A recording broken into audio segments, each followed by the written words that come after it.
લેખક ભરત સંઘાણી તમે જ લખ્યું છે. બહુ સરસ. સંધિકા નામ જ પોતાનામાં એક ઊંડો અર્થ સમાવે છે. દિવસ અને રાત વચ્ચેનો સમય જેમ શાંત, સંવેદનશીલ અને વિચારમય છે, તેમજ આ નાટક જીવનના એ સંધ્યાકાળની વાત કરે છે જ્યાં મનુષ્ય પોતાના જીવન યાત્રાના અંતિમ પડાવ પર પહોંચે છે. આ નાટક એક એવા દંપતીની લાગણીઓનું જીવંત પ્રતિબિંબ છે જેઓ 70 વર્ષની ઉંમરે જીવનના અનેક પડાવ પાર કરી છે.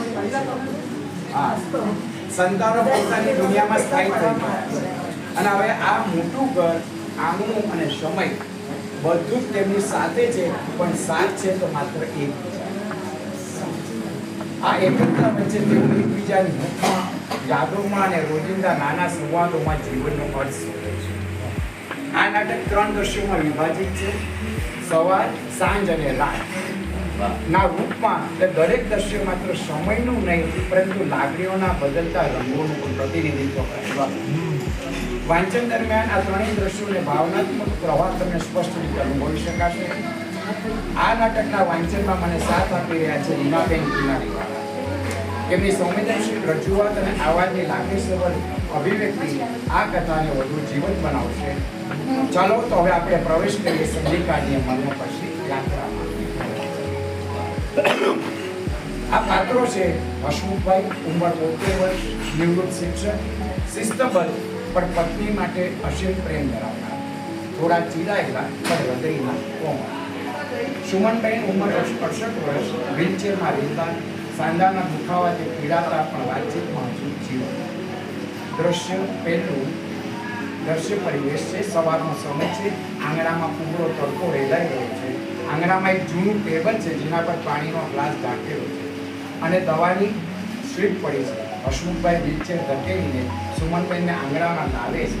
પક્ષીઓનો કલરવ સંભળાય છે. હસમુખભાઈ હળવેથી વ્હીલચેરને ચોક્કસ જગ્યાએ સ્થિર કરી જ્યાં તડકો સીધો સુમનબેનના પગ પર આવે તે રીતે બાજુની ખુરશી ખેંચીને બેસે છે. લો આવી ગયો તમારો સૂર્યનારાયણ મહારાજ, હવે શાંતિથી બેસો અને આ તડકો લો. ડોક્ટરે કહ્યું છે ને કે વિટામિન ડી વગેરે હાડકા લોખંડ જેવા નહીં થાય. અરે ભાઈ, હવે આ ઉંમરે હાડકા લોખંડ કરીને મારે ક્યાં જંગ જીતવા છે? અને તમે પણ શું કામ આટલી મહેનત કરો છો? અંદર બેઠા હોત તો પંખો હોત, અહીં તો આ તડકો મને બાળે છે. આ સવારનો કોમળ તડકો તને બાળે છે? સુમન, તારે ટેવ ગઈ. આખી જિંદગી ફરિયાદ જ કરી છે. જ્યારે જુવાન હતા ત્યારે કીધી કે ફરવા નથી લઈ જતા, અને હું જ્યારે તને આંગણામાં હવા ખાવા લાવું છું ત્યારે તડકો લાગે છે. ત્યારે તો પગમાં જોર હતું હસમુખલાલ, આખી દુનિયા ખુંદવી હતી. હવે તો આ 4 પેડાની ખુરશી જ મારી દુનિયા છે. રોજ મને અહીં લાવીને બેસાડી દો છો જાણે હું કોઈ બગીચાનું કુંડું હતું. વાહ, કુંડું હોત તો પાણી પાઈને શાંત કરી છે, પણ તું તો બોલતું કુંડું છે.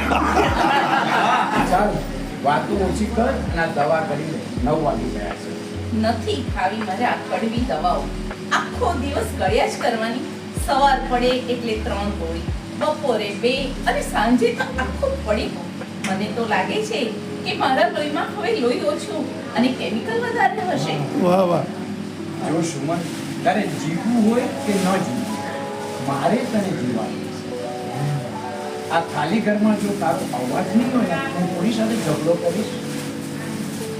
દીકરો અમેરિકા જઈને સેટ થયો અને દીકરીના સાસરે સુખી છે. આપણી પાસે આપણે 2 જ છીએ અને હવે આ દવા મોઢામાં નાખે તો પરાને ગળાવું. તમે પણ કેટલા જિદ્દી છો.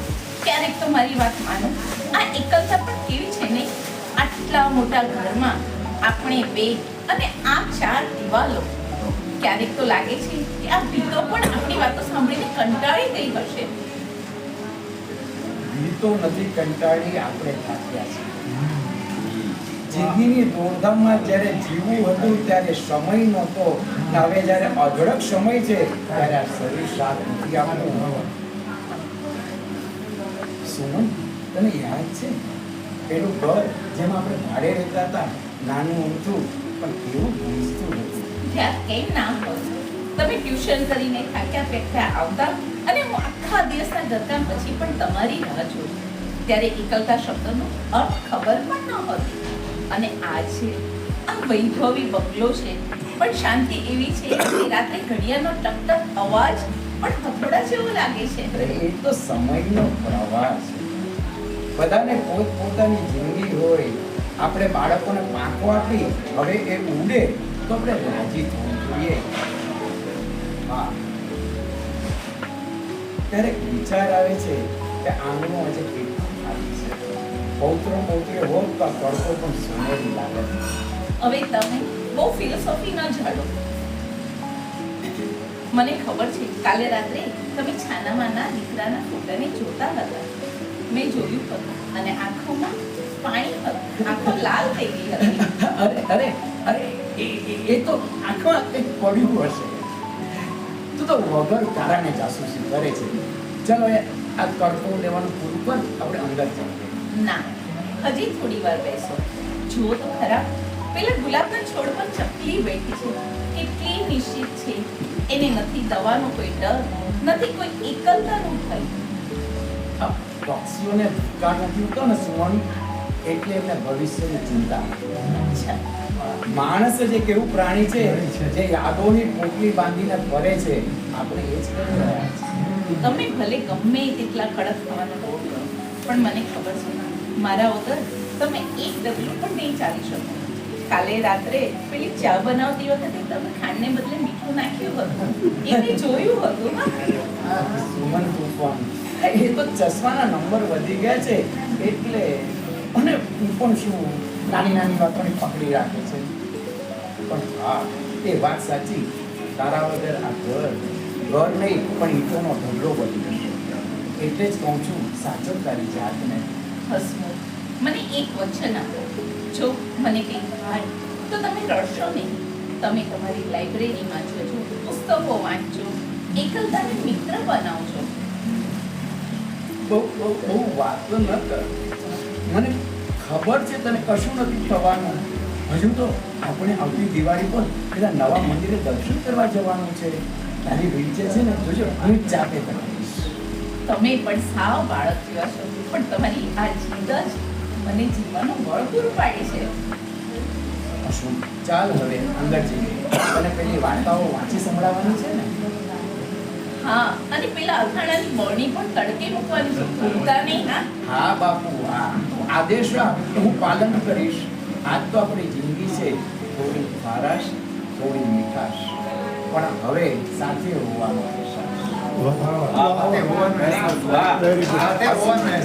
હસમુખભાઈ ધીરે ધીરે વ્હીલચેર અંદરની લઈ જરાય છે. આંગણાનો સવારનો તડકો વધુ તેજસ્વી બને છે અને સ્ટેજ પર અંધારું કરે છે. દ્રશ્ય બીજું, સ્થળ ઘરનો દીવાનખંડ, લિવિંગ રૂમ.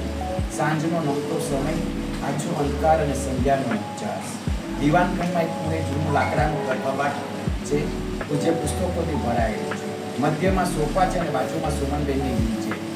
દિવાલ પર એક મોટો ફેમિલી ફોટો છે, જેમાં દીકરો અને દીકરી મલકાઈ રહ્યા છે. હળવો રેડિયો વાગી રહ્યો છે, જેમાં જૂનું હિન્દી ગીત વક્તને ક્યાં અશી શિકમ ધીમા અવાજે સંભળાય. હસમુખભાઈ સોફા પર બેસીને છાપું બાજુ પર મૂકતા. કેમ, સાંજ પડતા જ મૌનનું વ્રત લઈ લીધું? શું તમે તો સવારે તો બહુ કુંડાની તો બોલતી હતી ને? ના રે, મૌન નથી લીધું. બારીમાંથી બસ આ આકાશ જોતી હતી. સવારે કેવું કેસરી હતું, હવે જોત જોતામાં કેવું ગંભીર વાદળી થઈ ગયું. જિંદગી પર આવી જ છે ને. સવારે ઉમંગનો તડકો અને સાંજે આ ઠંડી એકલતા. તું તો નિવૃત્ત શિક્ષકની પત્ની હતી ને, મોટી કવિયત્રી બની ગઈ છે. લે આ ગરમ દૂધ પી. તમે આખો દિવસ મારી પાછળ દોડો છો, થાકતા નથી. ક્યારેક મને વિચાર આવે છે કે જો તમે પત્ની અને હું પતિ હોત તો શું હું તમારી આટલી ચાકરી કરી શકત? ના, તું તો પિયર જઈને બેસી જા અને કહે કે હસમુખલાલ, તમારા દુખાવો તમે સાચો, મારે તો ભાઈના ઘરે પ્રસંગમાં જવું છે. પણ સુમન, પ્રેમમાં ચાકરી જેવો શબ્દ નથી હોતો. આ તો એક પ્રકારનું રિપેન્ડ છે. આખી જિંદગી તે મારા ઘરને અને મારા મિજાજને સાચવ્યો છે. હવે મારો વારો છે. આજે બહુ મીઠું બોલો છો. દીકરાનો ફોન આવ્યો હતો? આવ્યો હતો. કહેતો હતો કે પપ્પા, મમ્મીને કહો ને કે અમેરિકા આવી જાય, ત્યાં સારી હોસ્પિટલ છે, સારવાર સારી થશે.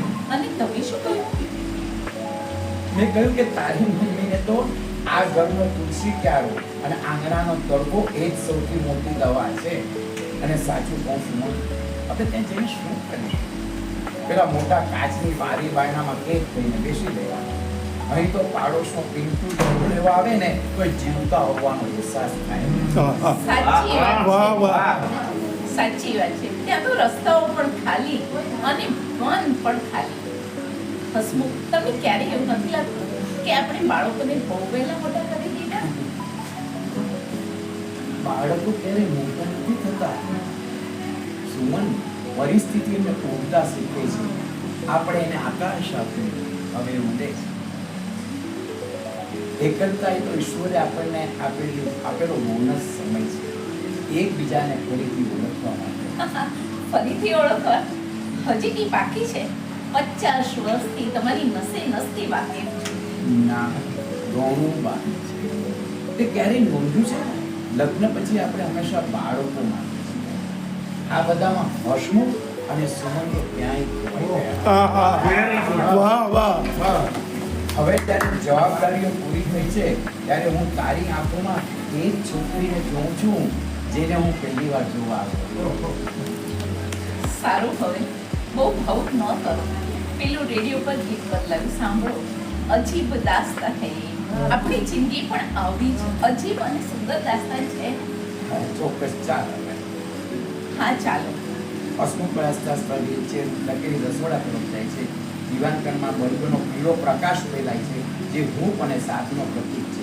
નેપથ્યમાં ગીતનો અવાજ થોડો તેજ થાય છે. ધીરે ધીરે તે તરફ અંધારું થાય છે. તે સ્ટેજના બીજા ભાગમાં જ્યાં રસોડું છે ત્યાં ધીમે ધીમે પ્રકાશ ફેલાય છે. દ્રશ્ય ત્રીજું હોલમાં જ રસોડાનો ભાગ બતાવ્યો છે. ત્યાં ડાઇનિંગ ટેબલ અને ખુરશી, બાજુમાં રસોડાનું પ્લેટફોર્મ છે. હસમુખભાઈ વિજય ધકેલીને રસોડામાં આવે છે. રસોડાના પ્લેટફોર્મ પર થોડા વાસણો અને ખીચડીની તપેલી પડે છે. હસમુખ, જો સુમન, આજે મેં તારા માટે સ્પેશિયલ વઘારેલી ખીચડી બનાવી છે. તારા હાથ જેવી તો નહીં બને પણ સુગંધ તો સારી આવે છે ને. હસમુખ, પેલા ખૂણામાં જુઓ તો પેલી લોખંડની લાકડી કેમ પડી છે? અને આ ડાઇનિંગ ટેબલ પર આ ફાઇલો શેની છે? એ તારે જાણવાની કઈ એ કાંઈ નથી. ચાલ ચાલ, તું જમી લે પેલા. ના ના, મને ખબર છે. એક હોસ્પિટલની ફાઇલો છે. અને તમે સવારમાં મારી દવાઓ અને મારા રિપોર્ટ્સની વાતો કરો, પણ આ ફાઇલ પર તો તમારું નામ લખ્યું છે. હસમુખ, મને સાચું કહો, તમે શું છુપાવો છો? સુમન, છુપાવવું તો ઘણું હતું પણ તારી નજરથી ક્યાં નહીં છુપાય. ડૉક્ટરે કહ્યું છે કે મારે પણ હવે ઘૂંટણનું ઓપરેશન કરાવવું પડશે. મને ડર હતો કે જો હોસ્પિટલમાં દાખલ થઈશ તો તને વ્હીલચેર તો કોણ કરે? તારી દવાઓનો સમય કોણ સાચવશે? એટલે તો તમે આટલા દિવસથી દર્દ છુપાવીને મને હસાવતા હતા. હસમુખ, આપણે એકબીજાના ટેકા છીએ, હાર નહીં. જો તમે નહીં હો તો આ વ્હીલચેર પણ નહીં ચાલે. તમે ઓપરેશન કરાવો, હું અહીં બેસીને તમને હિંમત આપીશ.